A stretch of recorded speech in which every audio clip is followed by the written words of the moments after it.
I painted myself gold for the interview because I am the gold standard.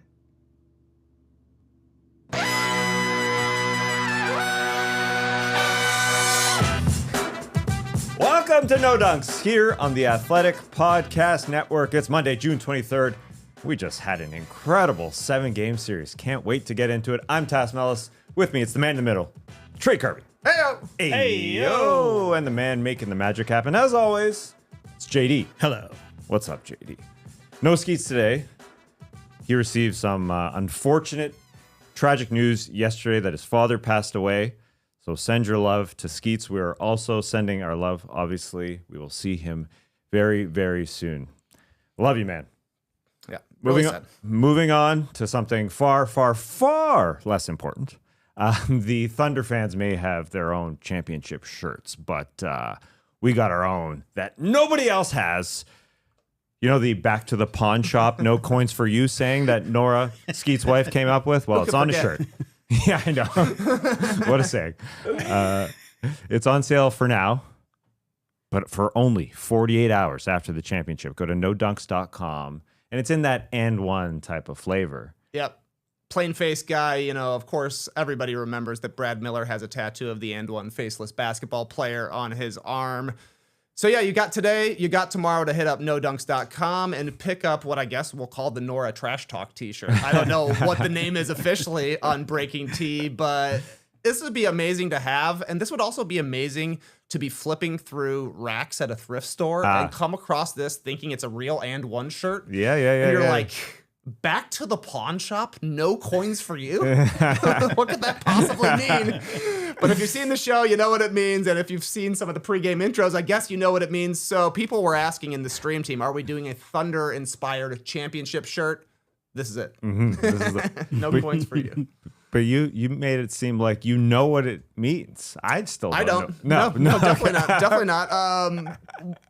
Didn't Skeet say something like it must have been the Game 6 intro. It just looked like there was coins floating down on the It did kind of. I don't know how the pawn shop necessarily factors in. Yeah, it kind of had a streamer look. Anyways, also, if you didn't hear our show for it, we did one yesterday on Kevin Durant being dealt to the Houston Rockets. It was an incredible text that I got. Whoa. Kevin Durant got dealt. Now, I was out in the rural areas here of Georgia enjoying some waterfalls. So you guys did it, breaking down Kevin Durant being dealt to the Rockets. So go check that out. I'm sure we will talk about it on tomorrow's show as well because it's Kevin Durant. But on to the series. Let's get to the Thunder taking care of business in 7 games, Trey. I don't know where you want to start with Game 7, if you want to go to the injury or not. If you don't want to talk about Tyrese, because I see some media services putting that up as their first headline. Well, you know, the Thunder did win a championship. They did, yeah. But I don't know where you want to start. Look, the Haliburton injury is huge. Obviously, we're going to talk a lot about it, but this was still a memorable Game 7. Yeah. Unfortunately, one of the first memories you'll have is Tyrese Haliburton going down in the first quarter.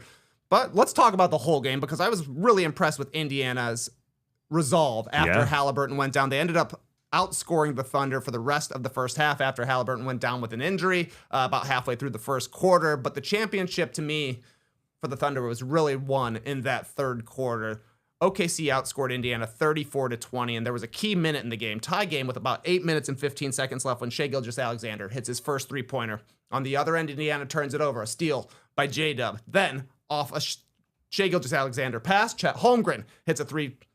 Another steal by the Thunder. This one by Lou Dort. J-Dub now is the guy hitting the three off an SGA assist. 9 points off 3 three-pointers in a minute. It was a tie game, and then suddenly it was a 9-point game, and the Thunder fans were going insane.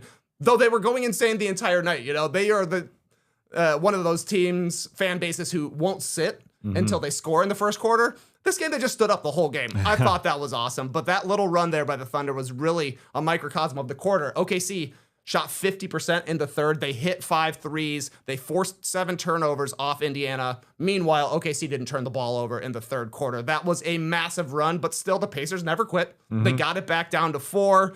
Unfortunately, Indiana then hit a 6-minute scoring drought. it was like TJ McConnell was the only guy who could score in the third quarter, and then nobody could score at the end of the third quarter into the fourth for the Pacers. So OKC extends their lead. Benedict Mathurin just decides, I'm driving to the basket every single time. Scored 16 points in the fourth quarter. Maybe some tense moments for OKC. I think the Pacers got it down to 10, but they played enough defense, got enough scoring down the stretch to win their first title. Definitely going to be a memorable Game 7. Obviously, the Haliburton injury factors into this massively, a big-time what-if game in NBA history. But the Thunder saw their opportunity in the third quarter, and they seized it, and now they're the champions. Yes, that third quarter, obviously, super, super key. You could tell in the first half that this was the first Game 7 of an NBA Finals for OKC. They didn't look extremely comfortable. We weren't getting a great Jalen Williams game to start this game. We weren't getting a good Chet Holmgren game. Obviously, Shai missed a ton of shots when we go back and look at it, but they stayed with it. As you said, so did the Pacers, and you've got a 68-win team versus a 50-win team to get 7 games that basically went to the fourth quarter here in game number 7. I think we all got to be happy as basketball fans. It was super duper fun. And the way the Thunder came out in that third quarter, listen, they were down 1 because the Pacers responded so well to Tyrese going down. And I thought OKC, again, not scoring well. They missed their first 3 shots on their first 3 possessions, but they grabbed 3 offensive rebounds to start that thing. They were going after it. And you got a home run layup. You got a Dort bomb at the end of a shot clock. Again, even after an offensive rebound didn't go super well. And you got the Caruso layup to start it with 3 straight buckets to start that thing. And then that Jalen Williams steal that we all went back on after he did the Euro step.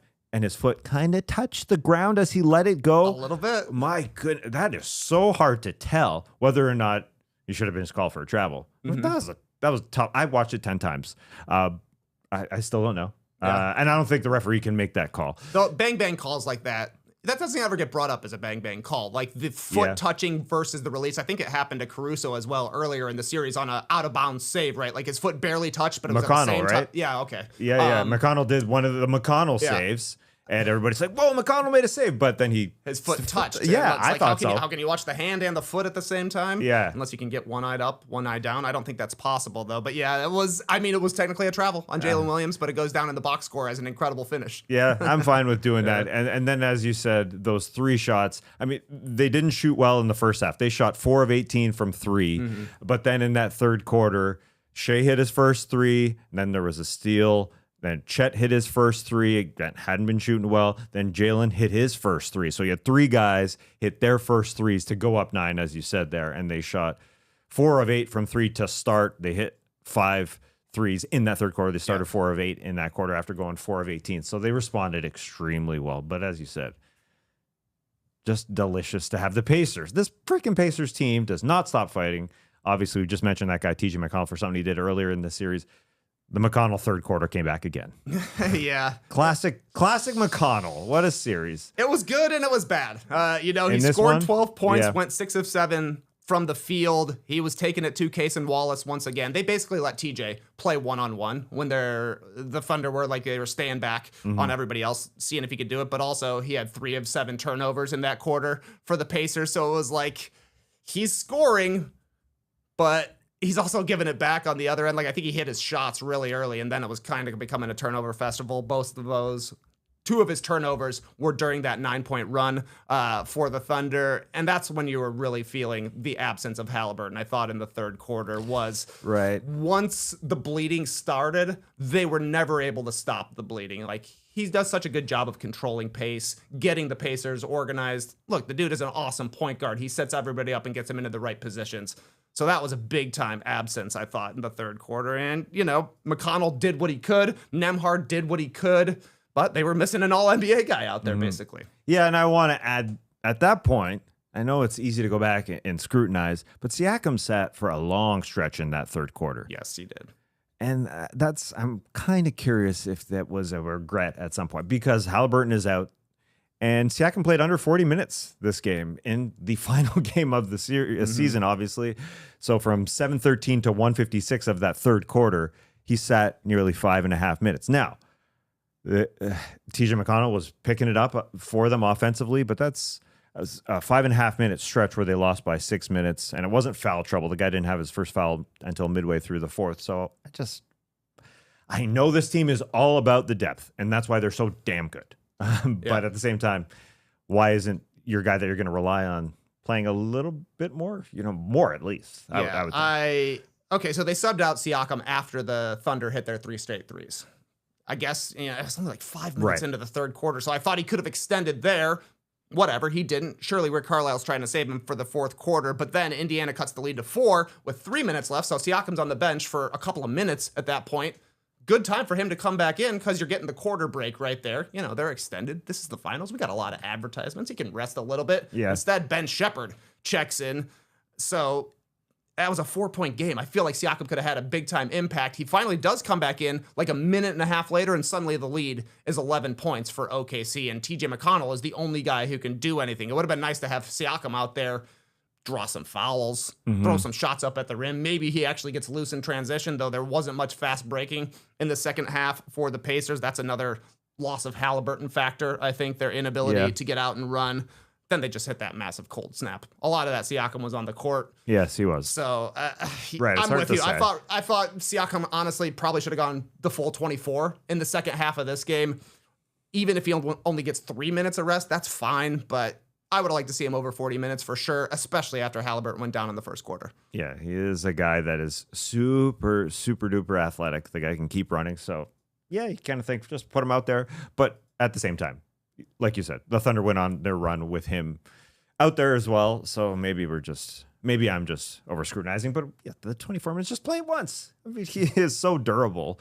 It was a fun third quarter to see TJ McConnell hit 4 straight buckets. That was crazy. And Richard Jefferson on the broadcast made a good note, or maybe it was Breen, who said, Dagnall, as soon as he saw TJ McConnell hit a bucket, he said, oh man, we need Caruso out there. So he called Caruso to the score table. But because there was no play stop, McConnell scored again and scored again and scored again with Caruso just watching. So that was super duper fun. And that's why this series was so good, so emotional. Obviously, they lose Haliburton, and TJ McConnell goes in there to cry. It was crying in the hallway there. And I don't know who he was with, if it was mom who had to tell the cameras, get out of here. Get out of here. It was just so emotional. TJ McConnell has nice parents. It seems like. It does. He's got good parents. It does. Although the broadcaster did note at some point, like earlier in this series, that, he got into it with his dad a little bit. Yeah, exactly. Yeah. Which is happens. He's like, I just had a great game. You're going to bring up my 2 missed free throws? How dare you? Let's talk about Haliburton, though. An all-time what-if game. 9 points in 7 minutes. 3 for 4 from the three-point line. Looking aggressive. Like, he missed 1 3-pointer. He got the ball back on an offensive rebound and drained the next 3-pointer. Did you think the Pacers were going to pull it off when Haliburton came out like that in the first quarter, looking to score, shooting the ball well? I didn't. Well, I didn't. It wasn't only sold. 7 minutes in. It was only 7 minutes in, and he was doing the proper thing of letting everybody touch it, and it just happened to get to him. Right. It wasn't like he was coming up and letting her rip and saying, Game 7, this is my time. It was in the Pacers offense.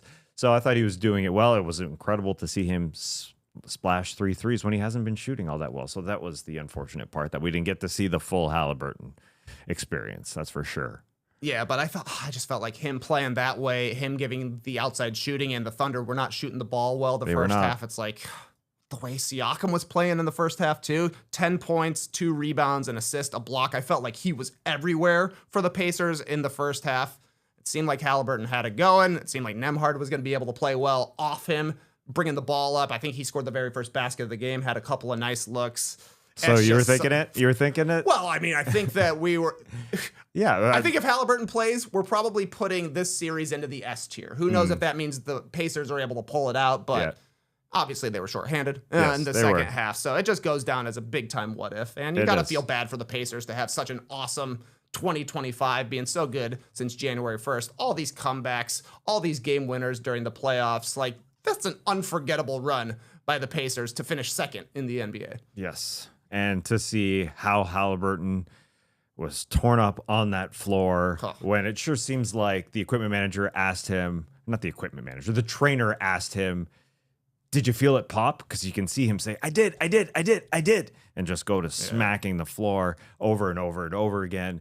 And you can see it sort of ripple through that white sleeve. That's gross. so hard. Yeah, I think we got to get rid of the white leg sleeves. Just get rid of them, because quite often you can see the ripple happening through the actual sleeve. Like we've seen it with Durant. We've seen it now with Haliburton. We saw it a little bit with Damian Lillard earlier this year. We didn't see it with Tatum, but we just got to get rid of those things. And obviously it didn't help that he only played 23 minutes in Game 6. We all wondered, maybe that'll help. Didn't help, obviously, for him to go down like that. Whenever you see an Achilles torn that way, the guy just kind of lets go of the ball. You know that they're super injured. They don't really do anything with the ball. They don't hold it. They just know in their head, it's done. Like it's happened with him. It's happened with Kevin Durant. It's happened with Tatum even. It's just over. You get a run going back the other way, and OKC's fans are cheering for OKC's play rather than Haliburton's injury. I flash back to the Raptors fans they were getting ripped apart because they were cheering when Durant went down, but they were cheering, I think, for the score. And you could see Lowry and Ibaka saying, just shut up. The guy got hurt. Unfortunately here for Haliburton, he also got hurt. Yeah, it sucks. Three all-stars in the playoffs with torn Achilles in Tatum, Lillard, and now Haliburton, obviously. Third pacer this season to tear his Achilles. Wiseman did it early in the season, as did Isaiah Jackson. I don't know why it keeps happening, but that's like the number one injury you don't want to see. And also I feel like outside of maybe an ankle sprain where you can see a foot turning, it's the one where everybody's like, uh-oh. Yeah. You know what happened, and especially the way he reacted, slapping the floor. Yes. Sad to see him like post-game greeting all the guys on crutches with his hood up, his towel on. You know, that's just sad stuff. For the season to end like that for the Pacers. What a bummer. It was super bummer. And yes, I watched it because unfortunately you have to do it as a media member or somebody who watches the game so much. I mean, I watched it multiple times on my TV, and you could see the great camera work and again the ripple of that leg sleeve happening. And Danielle put her eyes up because she's not watching every minute of a basketball game, and she put her eyes up and she saw the ripple happening, and we all just felt it, obviously, for the entire arena there. Did you feel like the broadcast showed the replay too many times? I saw that complaint quite a bit on the internet last night. Yeah, it came back, especially the complaint was happening, especially in the third quarter when they showed it again, right? Like, okay, we're done with it. It's in the past. I don't know. It is what it is. I mean, it was the most important play of the game. Yeah. For the most part. That's a good way to put it. The craziest part to me was that Bob Myers didn't speak on it at halftime. Like, there's one guy who's really ever been in the situation that happened last night, a Game 7, and a guy coming back from a calf strain and having his Achilles blow out. With Durant, It didn't come up at all. That's a very good question. That was surprising to me. Yep. This simply should have been asked. You're the one guy who knows about this, and we have you on the desk. Yeah, it's. But he had fun. He was talking about how much fun he had watching basketball. I do want to note, I mean, the Thunder in the first half, I was watching Shai and how composed that guy is, and I almost thought maybe he's trying to slow down and be calm a little too much because he is so chill out. He wasn't trying to put it on his shoulders. He wasn't trying to say, this is my time. Like he was making all the right passes, and that's why he got 12 assists. Now, he was settling, I guess, for threes. I guess you want to call it settling because he shot a lot of threes. He took a lot of threes, for sure. But he was just so chilled out, and that's what this team is. They're just so good at that and just coming through. Like they're obviously led by Shai. They're obviously led by Dagnott. Dagnott will never get upset. Like Isaiah Hartenstein had a shot which was called a foul, but it wasn't a shot, so he didn't go to the line. It was basically called a side out, and everybody's complaining about it. But Dagnott's already gone. He could be complaining. He could be saying, hey, what's going on here? Send him to the line. But he's like, 55, we're going to our next one. He's calling the next play. So everybody is composed. And even though Jalen Williams, I thought, didn't start well, a lot of it, he slowed down first possession to allow Nesmith to come block him. He didn't shoot a three that was pretty open with just a few minutes into this game. Didn't shoot that fade on Pascal Siakam. They stayed with it. Like Chet Holmgren also not shooting well, stayed with it, stayed calm for everything to go right on the defensive end, right? 5 block shots, and even late in the second. Like he could go for a huge block when Pascal Siakam had him going, but he stayed down and was able to sort of knock it off Miles Turner and out of bounds. So they stayed with it. This team, it's Spurs-esque, it's Tim Duncan-esque, where they are so chill. I mean, we will get into post-game celebrations, but how chill was that post-game celebration, man? Yeah, people were calling him out for not being as excited as the Florida Panthers. That's just how they react, okay? They just played a tough game, 7-game series. It was competitive for, I don't know, 3 quarters, basically, and there were some tense moments in the fourth, but that's just how the Thunder are. Very low-key. I think Shai Gilgeous-Alexander, worthy finals MVP. He ended up being the unanimous choice for the 11 voters, averaged 30 points a game, 5 rebounds, almost 6 assists, almost 2 steals, and a block and a half. Incredible performance by Shai, and I did think he was the best player on the court in Game 7. I think pretty fitting that he's a Kobe Bryant acolyte. He went 29 points last night. Shai did on 8 of 27 field goal shooting and 11 for 12 at the free throw line. You look at Kobe Bryant, Game 7, 2010, he wins finals MVP, goes 23 points on 24 shots. Obviously, the 6 for 24 that everybody remembers. Also went 11 of 15 at the free throw line. But the difference was that the other contributions Kobe made in 2010 were rebounding. He had 15 rebounds in that game.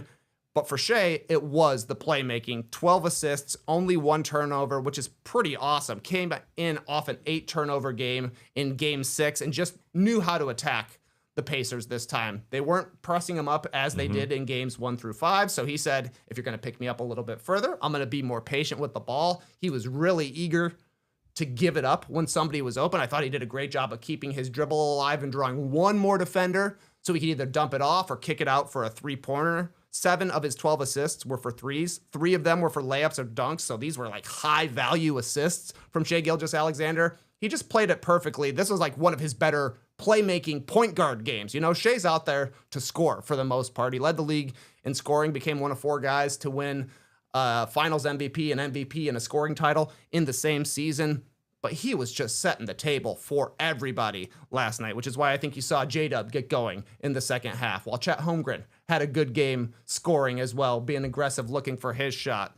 So that was a perfectly played game from Shai. The shooting percentages, not great, but that's Game 7 shooting percentages, going 8 for 27. It happens. You find other ways to contribute, get to the line, make plays for your teammates, play defense, and that's why he got 11 of 11 votes. Right. And those defensive blocks are key. That he does it so well just along the baseline to be that guy to help out and do that thing. It is Kobe-like numbers. There's no doubt. 8 of 27 versus Kobe's 6 of 24. But Shai does so much to set his guys up in this one. Yeah, I did think that this was the optimal Shai game in terms of setting guys up. Obviously, he did an incredible job for that. He set up Alex Caruso immediately as soon as Caruso came in to his first quarter run, while everybody else is not shooting that well. And Caruso came off 2 games where he had a combined 2 points. Dagnall said, "Caruso, you're in. This play is run for you, my man." And you saw Obi Toppin kind of go down and tag.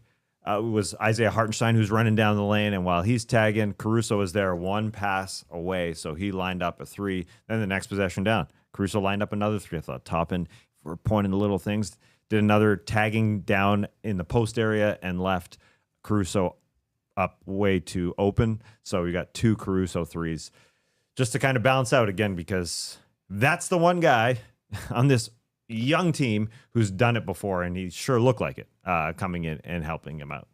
Yeah, he said he was happy to get his first real ring.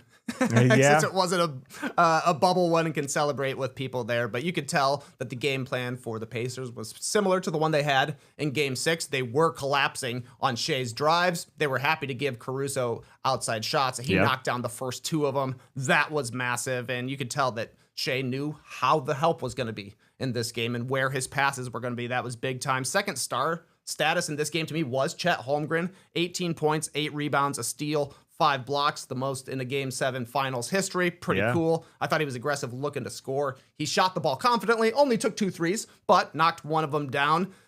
Alex Caruso did get the start in the second half. That's the Dagnall go-to. We start double big, we go to single big. At halftime, Chet played 18 of the 24 second half minutes as the only big man on the court, and I thought every stint was pretty effective. Blocking shots at the rim is his specialty, but he was doing a great job when he was getting switched onto a guard and being able to keep his feet moving, keep them in front, or take bumps from Siakam, get his hands up and make it tough for Pascal to even really get a look. He was an incredible defensive player in this game, and then brought it on the offensive end as well, shooting a couple of threes, rolling to the hoop, and just timing things perfectly around Shai. Yeah, that dude, another one of those guys that is just so chill. I mean, he could evoke too much emotion, but he was just locked in, and those blocks were monstrous. The way he shut down within the restricted area. You couldn't go anywhere around Chet Holmgren yesterday. I want to just point out a couple quick things. I thought Cason Wallace out TJ McConnell. Like he kind of that beautiful TJ McConnell steal on a TJ inbound. Yep. That was awesome to see Cason Wallace come in and do that. His first 3 steals were more than 40 feet from the hoop. That's TJ McConnell's stuff. That is, yeah. That's hard to do, man. And so he had 4 steals. Awesome for him. Like these guys came through. I thought Dagnott actually going no big for 2 minutes in the second quarter was a little surprising to go to Jalen Williams as the 5, because they did the no big only once in this series. It was the last 3 minutes and 24 seconds of game 1 when Tyrese Haliburton hit that game-winning shot. So I thought they'd never go back to it because it didn't work all that well. I mean, there was some good things because Lou Dort was being huge. But at the same time, this guy said in game 7, we're still going to do it. So just fun stuff, I thought, from coach, from the team to really step up in this game. Yeah, he tried it in the second quarter. I didn't think it worked or didn't work for the Thunder. Yeah. It was kind of like it didn't kill him, which it did in game 1, like we were saying. Exactly. But Hartenstein was pretty solid, I thought, even though he got the second half bench job. I thought he made some plays. 7 points, 9 rebounds. He had 3 offensive rebounds. He obviously is a good ball mover. 4 assists last night. Had a steal. He was just doing his part as the backup big man. Only 6 minutes in the second half, but I thought they were all 6 pretty good minutes. And then you look at the flip side, like Obi Toppin did not have a good game in this one. Miles Turner did not have a good finals. That continued into game 7. I think Toppin said that he was really affected by Haliburton going out, didn't make a shot last night. Those are the kind of things that to steal a game 7 when your best player goes out, like you got to get performances from some random guys. They got one from McConnell, but outside of that, not much else juice, I didn't think, from the Pacers, except for Mathurin was awesome in the fourth quarter. He's like, we're losing, I'm going to the rim every single time. And they fouled him every single time. Went 10 for 10 from the line, finished with 24 points, 13 rebounds. This was his best game since the 27 points in 22 minutes, but unfortunately, too little, too late. Yes, yeah. I can't wait to see what he becomes next year with the Indiana Pacers, if they use him more or how that goes.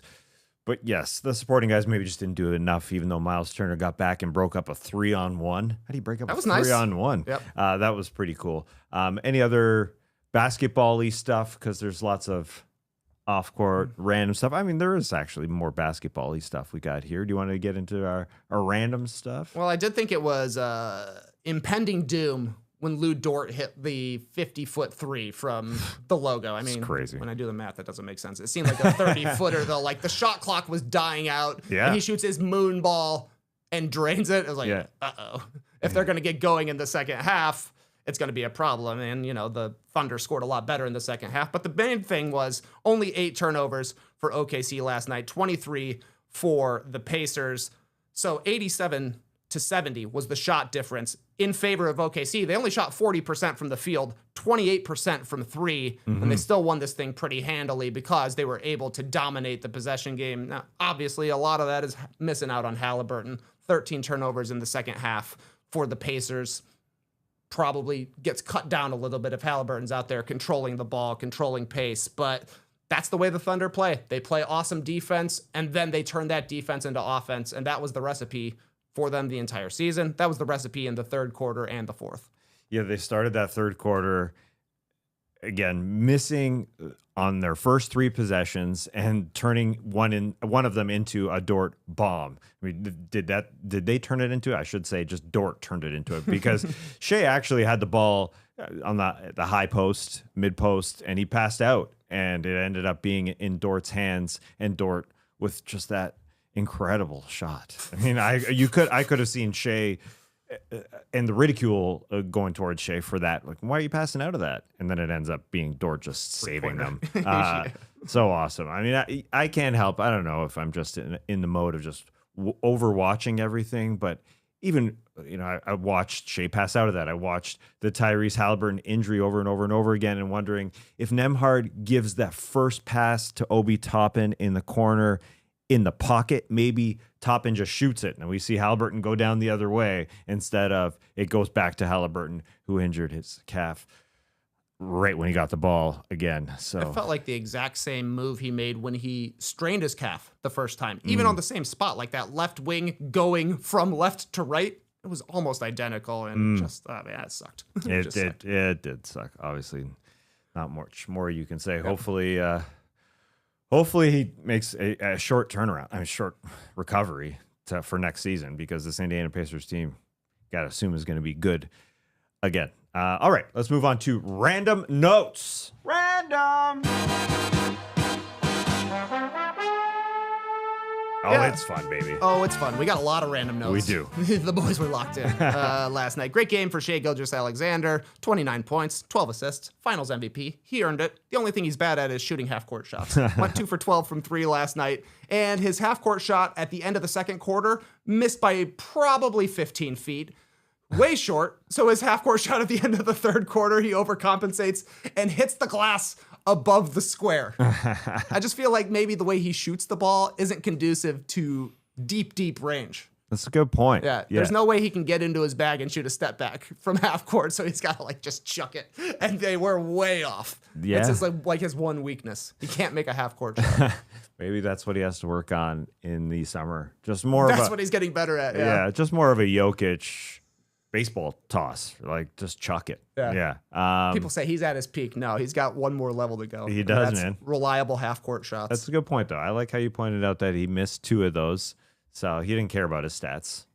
No, not at all. So really, he was 2 of 10. Yeah, 2 of 10. 2 chucks. 20%. That's good.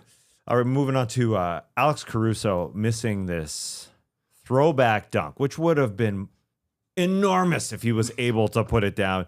He grabbed it 3 feet away from the hoop and tried to have a thrunk. A Dwight Howard thrunk. I guess he was sort of pushed a little bit, so maybe he would have been closer if he wasn't touched. But I thought, watching it again, did he make a mistake? Should he just tried to lay it in? We used to do highlight that wasn't back in our starters days for plays that didn't end up being a highlight. Mm-hmm. I know if maybe I'm just an internet kid now, an internet 40-year-old man that says, come on, man, you should have laid that in. But I was wondering, would that be a highlight that wasn't? Should Alex Caruso be criticized because he didn't lay it in? This was overly ambitious, I would say. Definitely a highlight that wasn't, because it was an exciting play. It is. I don't think I rank it as highly as LeBron's missed dunk in the fourth quarter of Game 7 in 2016 when he got fouled and Draymond Green fouls him. It would have been one of the greatest dunks in NBA history. I don't think it's quite at that level. Nice. I also don't think Caruso was close at all to being able to make this. I don't think he had the ball above the rim at any point. So he shouldn't have even tried to lay it up. He should have brought it down and then got into offense or put it back up. The one thing that wasn't going to work was a Dwight Howard thrunk, I think. Yeah, he got ambitious. That's for sure. Yeah. You compare it to the LeBron dunk that wasn't a dunk. Yeah, we could do top 5 moments of highlights that weren't, things that were super close. Best missed dunks in NBA history or NBA Finals history. That's a decent short. Yeah, there we go. Moving on to Chet Holmgren winning a jump ball late in the fourth quarter. I thought was important because he did it with his left hand. Now, guys are getting into the circle further and further and further. I wouldn't be able to officiate how close guys get. It's such a difficult thing to officiate, but it was also just a bad toss there from the referee.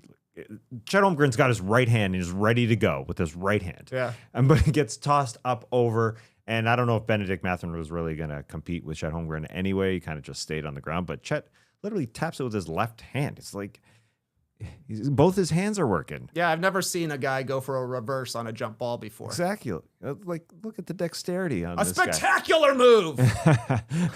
Give me the Michael Jordan call from Marv Albert over the top of that jump ball. That's a weird one. That was a weird one. Yep. Yeah, and guys are getting more and more physical, so there's going to be probably more and more of that random stuff happening. I don't know how you officiate it, but yeah, that's one of the craziest things to watch in NBA games is the jockeying for position during jump balls. I like how in the NHL when they're doing a face-off, right? If the guys get a little too aggressive, they're like, you get out of here. Yeah. We got to get these 2 new guys in here who are clean. Yeah. I don't understand the point of that rule, but it'd be funny if the NBA instituted that. They're like, no. You guys have to go stand over there. You can't stand next to each other right now. You ruined it for everyone. Yeah, and there wasn't another scenario where they said, "Oh, we're not doing this jump ball. We're going again." They did. There was a bad jump or something, right? A bad toss. Yeah. So yeah, that's why Zach Zarbo was practicing before Game 6. He was getting his throws right. Exactly. Any other random notes from this one? A lot more random notes. An egregious flop by Lou Dort at the end of the second quarter. This one felt like a heat-seeking missile of a flop. He saw Benedict Mathurin, knew he wasn't going to be able to get set, and just ran right at him and then fell over despite being the guy running forward who is bigger than Mathurin. Somehow Dort got the call on this one, but that was a brutal flop. No, that was just running into him so he could flop, so he could draw a call. Yes. Well done. It worked. And what a Lou Dort move. He's good at that. He's that great was at a crazy one. What else do we got? I like that the NBA or that ESPN ABC showed the national anthem. Kristen Chenoweth singing it, like I mentioned earlier. OKC fans stood the whole game. I thought that was pretty cool to see. Like Reggie Miller was in the stands. They don't give him as good of tickets in OKC. Yeah, but he was rocking the Chris Mullin jersey. Yeah, he was up there. Yeah. He was up like 5 or 6 rows.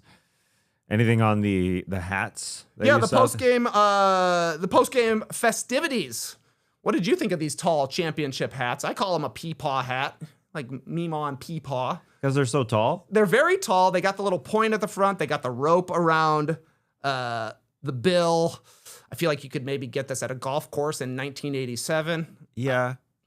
It's funny to watch the NBA like mimic the trends of hats. It's like when Kevin Durant won his first championship with the Warriors, they gave him a dad hat because dad hats were popular. And then eventually they're like, what are we doing dad hats for? I think they'll probably look back on these Thunder trucker hats the same way, but they're a team that has a gas station as their jersey sponsor, so maybe it fits. Yeah, but the rope, everyone's doing the rope. Everyone's doing the rope. So I think that was smart, that part trendy, of it. for sure. I didn't think they were that high when I looked at it, but maybe I'm wrong. Yeah, they could be taller. I mean, they could certainly be taller.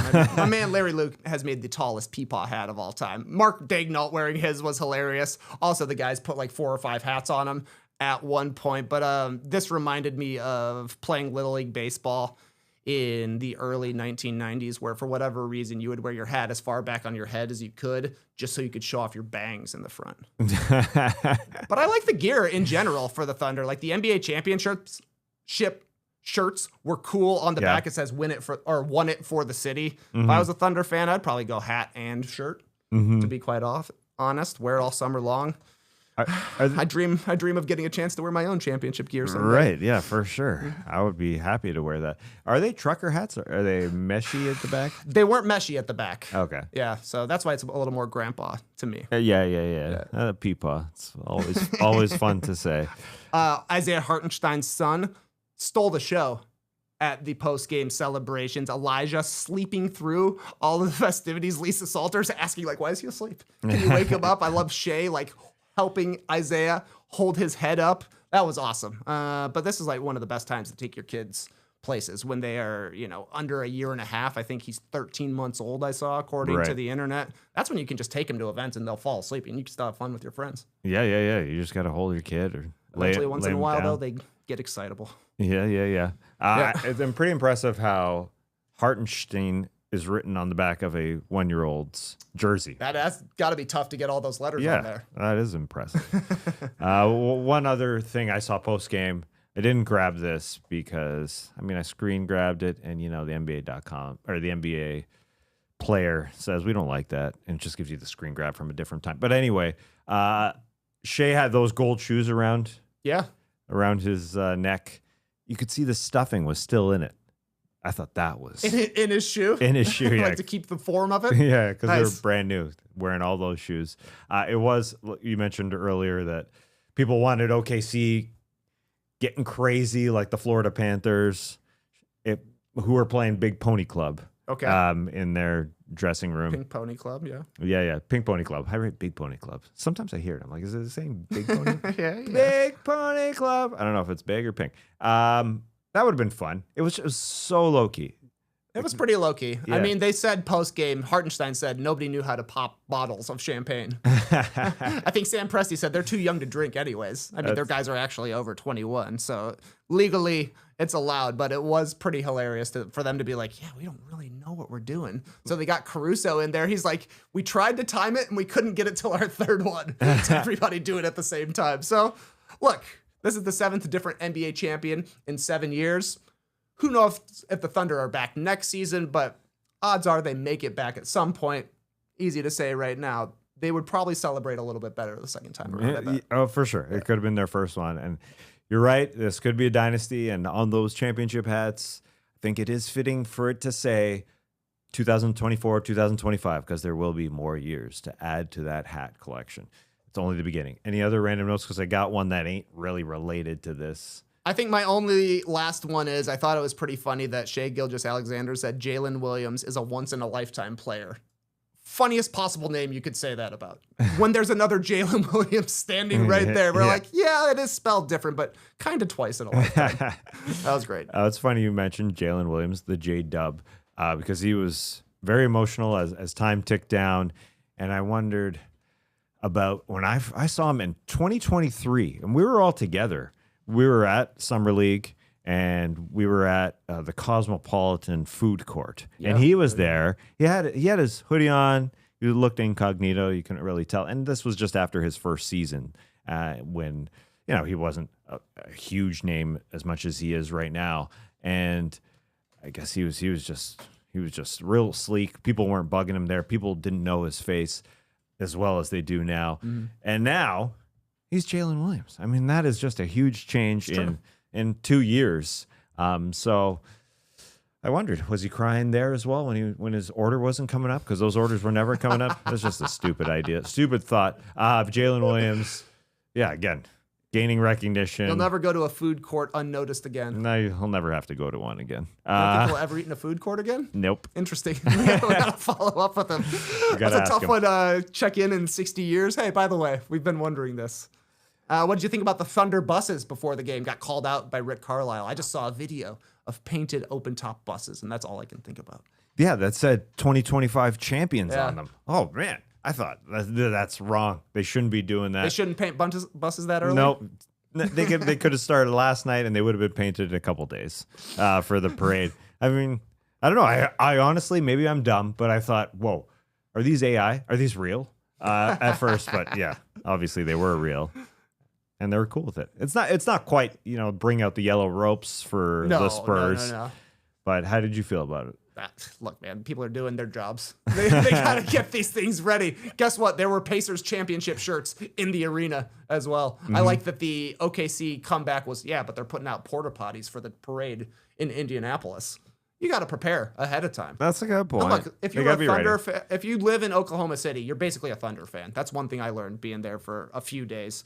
Yep. Nobody's going to want to be painting a bus the day after winning a championship. So they got to get it done beforehand. Very, very good point. What happens to those buses if they lose? That would suck. That would be the worst job, is turpentining the paint off the bus the day after losing a Game 7. That'd be brutal. All right. I did mention being at a Cosmopolitan in Las Vegas. Segue. We've got details on our live show coming up in Las Vegas. We'll be there for Summer League. We will be in the Mandalay Sportsbook Room on Friday, July 11th at 4 p.m. It's free, it's fun, and baby, it's Vegas. So come on by and hang out with us. Again, Mandalay Bay Sportsbook Room, 4 p.m. Skeets made this Photoshop of meet here in the Mandalay Sportsbook Room. Is that where I don't know. Is that where we're meeting? Is that where people are meeting? We'll be right behind the fourth chair next to the wheel made of chains on the ground. Find us there specifically. We've done shows in Las Vegas, but never in a sportsbook room. So that's a first for us. We had that one meet and greet that was adjacent to a sportsbook room. That's 100%. Give us a pen, keep these savages in. We can't let them talk to the people. That should be fun. That'll be a good time. July 11th, that's right. July 11th for local. See you there. Jalen Williams, will they see him? Yeah, I'll be looking for him. We're going to be camped out at the Cosmo Food Court. I'm just waiting to see if he shows up. All right, let's just kind of circle back to the NBA Finals, just in general. Zoom out 7 games. Were there any big takeaways from the finals, Trey? This is the worst the Thunder are going to be for a while. That's pretty wild to think about. As they mentioned on the broadcast and post-game last night, this is the youngest championship team since 1977. They didn't even know how to pop their champagne bottles. You also saw the stat that SGA and J-Dub were the second most points scored in a finals by a duo behind Kyrie Irving and LeBron James in 2016, just ahead of Jordan and Pippen, I think, in 1993. 6 games. Guess what? Chet has more offense in his bag. He is going to get better. So this Thunder team, the last time the Thunder were in the finals, we're like, I'll be back for sure. Next thing you know, James Harden traded to Houston. They didn't make it back until 2025. I don't think it's going that way. They've got 15 guys signed for next season. They're adding a lottery pick in Nikola Topic. Eventually, they're going to have to make some decisions about, guys around the periphery once they're starting to pay J-Dub, once they're starting to pay Chet as well. So things will change in the future for the Thunder, but they're the favorites for the title next season already. That makes sense. It would be surprising if we don't see them back in a finals in the next 3 seasons, I think. A lot of things can happen, Players get injured all the time. Maybe somebody gets mad and wants a trade or wants a bigger spotlight or something like that. Maybe Sam Presti's so crazy he says, you know what? I finally got us to the championship. I'm trading everybody and starting again. Watch how I can do this. Look how easy it was the first time. We won 24 games in the 21-22 season. Then they won 40 wins, lost in the second play-in game in 23, followed with 57 wins and a second-round loss last season. Culminates in a 68-win NBA championship season. And it's just easy for anybody to replicate. All you have to do is find a diamond in the rough who turns into an MVP and swing a trade for him. Then you got to sign an undrafted guy who becomes an all-NBA defensive player. You got to hit every one of your draft picks except for Ousmane Dieng, who still made a 3-pointer in this series. You got hit on every single trade, adding Isaiah Hartenstein to bang with Nikola Jokic in the second round, adding Alex Caruso to be a top 5 steals guy in NBA Finals history. All you have to do is do all of those moves perfectly, and you could be the Oklahoma City Thunder. See how simple it is? If they can do it, anyone can, right? Totally. You got me looking at the point when they're going to have to say, hey, J-Dub, we're paying you. And there's going to be max guys, and they will have some difficulty with the way the NBA salary is constructed at keeping these guys around and paying others to support them. So there will be a point of that.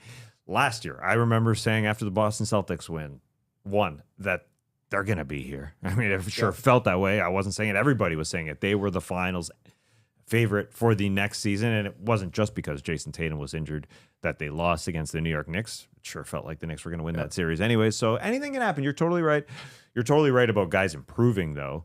I mean, Chet Holmgren, as you were saying, that he's going to get better offensively. I flash back to some of the spin moves he had in this series that were awesome. And I just checked the box score for me last night. It was surprising that he was 6 of 8. I know he was sort of cold shooting the 3 going into last night. So he didn't have a great offensive series in a lot of ways, but he'll definitely get better, as you said. I think Cason Wallace can definitely get better. He's such a good defensive player. Let's see what he can evolve to on the offensive end. So they have a lot of support players. So you're right. I mean, this is probably going to be the worst that they're going to be, unless, random stuff does happen. And maybe Sam Presti says he wants to move to his music recording career or something. I'm going back to rap. Yeah, like Pablo Torre dropped. And Pablo Torre actually, he noted after uncovering that song, he said they should blast this in the locker room or blast it on the bus or something. That would. It should make an appearance at the parade. At the very least, I would have to think. That's a great idea. Yeah. Yes, can't wait to see OKC grow and all those things you mentioned about the second round picks and all that. I mean, the Pacers were so close from the other side after having a bunch of guys kind of overachieve, random guys like Nembhard as a second rounder, or Nesmith who's let go by the Celtics, or Obi Toppin growing, and TJ McConnell having the series and playoffs of his career. So yeah, you could be on the other side and be super duper close. Yeah. I do feel bad for the Pacers. I think this was trending towards an S-tier finals. If Haliburton doesn't get hurt in the first quarter, at least it's, I am assuming, a more competitive second half. Who knows how it goes, but nonetheless, unforgettable Pacers run. They had 5 15-point comebacks in the NBA playoffs. They had 3 comebacks from down 7 or more in the last minute. Obviously, Haliburton hit all of these game winners. People are going to remember the OKC championship, SGA winning finals MVP, their first title for sure. But people are also going to remember the way the Pacers surprised everybody and had the Thunder down at half in game 7 at the very least. But now the Pacers are going to have question marks. I feel like that's a major wrinkle to the Haliburton injury, is that an Achilles can keep you out for the next season as well. This team hasn't paid the tax since 2005. They've got Miles Turner coming up as a free agent. He's like the biggest center name out there. Obviously the longest tenured guy in Indiana as well. Seems like he would want to come back, but they don't pay the tax very much. And Tyrese Haliburton is going to be hurt next year. So they're not going to be a championship contender, most likely. I mean, I don't think we ever had them as championship contenders when we did our tiers this year, so they can surprise people for sure. Right. But it's going to be interesting to see the way they approach the summer, considering they probably take at least a minor step back. I think a team that has the depth they do, they have good guards in Nembhard and McConnell as well. Siakam's a great player. They got a lot of depth, like we've been saying, for the entire playoffs. But without Haliburton, just not quite the same team for sure. So I think when you look at that trade they just did with the Pelicans, getting their 2026 pick back, pretty nice. Because what if Pascal misses 40 games or something next season? The Pacers have an unexpectedly bad season. They're getting a decent draft pick. And the Eastern Conference, you have to say, feels pretty wide open. You've got injuries to the Pacers, the Celtics, and the Bucks. You got a new coach in New York. There are a lot of moves to be made. So I wonder if anybody's really going to go for it, seeing the opportunity of a down Eastern Conference. You know, Kevin Durant is staying in the West. We don't know what the Bucks are going to end up doing. We don't know what the Knicks necessarily will look like. The Cavs have to be feeling pretty good after a disappointing playoff run. They can be like, let's just run it back. We're going to be the healthiest, most stable team, and we won 64 games this season. So I think things are looking up in Cleveland, at least. And, you know, the Magic trade, they're probably feeling pretty good bringing in Desmond Bane as well. So that Haliburton injury, definitely a bummer for Game 7 and the Pacers, but I think it has a lot of effects for the next season as well. That's a good point. Yeah, we are here in June, and it does take long to recover, and so it will be at least a good chunk of the season, you would think. And you mentioned TJ McConnell and Nembhard filling in. Benedict Mathurin and his growth is pretty important for this team, and I think you'll see him in training camp basically be pushed and taught every strategy as a lead point guard, and to see if he can do that, because he is definitely a put it on my back, I'm going to score type of guy. And we saw it as Rick Carlisle gave him the start in the second half of Game 7, and things didn't start extremely well as he had a turnover to start the quarter, but it'll be very different if he gets a training camp to be that guy. And this was his first postseason period. So he's just a young Canadian kid looking to get his. He's only 23. I wonder, frankly, who they start beside Nembhard as another guard. But the East is open. That's a good point about all that. All right, we are done here. Just a reminder, some shirts for sale. It's happening. Just a mere hours remaining, I guess. How many hours we got? I don't know exactly how many hours. I think we got 36, I would say. I'm a loser who likes numbers. Yeah, you're probably right. It probably ends at Tuesday night at midnight. You know, so about 37 hours, I guess. Yeah, back to the pawn shop. No coins for you. Yeah, it is fun to do it as like a 2-man. Back to the pawn shop. No coins for you. Beautiful. Go to nodunks.com and pick that one up. New show tomorrow? Back tomorrow, the day before the draft. Lots happening. The day before the draft is tomorrow. Yes. That's extreme. Yeah. We're drafting on Wednesday. So we'll talk KD. We'll talk Shirley Ace Bailey. I assume we'll get some slop in the next 20 hours here. Yeah. Right now we only got coaching slop. I mean, I know the people are dying to hear about Sean Sweeney and our thoughts on the San Antonio Spurs support staff. I don't know. That's strange. The Dallas side is strange. I know you're being sarcastic there, but that part's weird.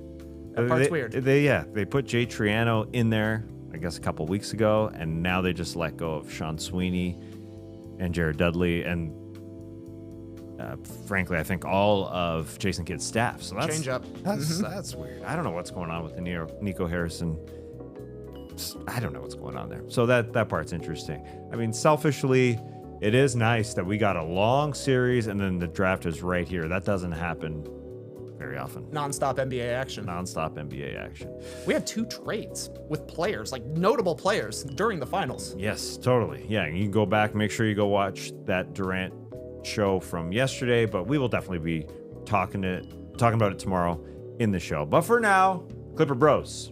You heard it here first. Have a great time. Turn up. Love you guys. Awesome. Thanks for joining us, and remember, thoughts and prayers to Skeets and his family. He always told us SGA was pretty special, and he was right. Called it. Yeah, send some messages to Skeets. We'll see you tomorrow.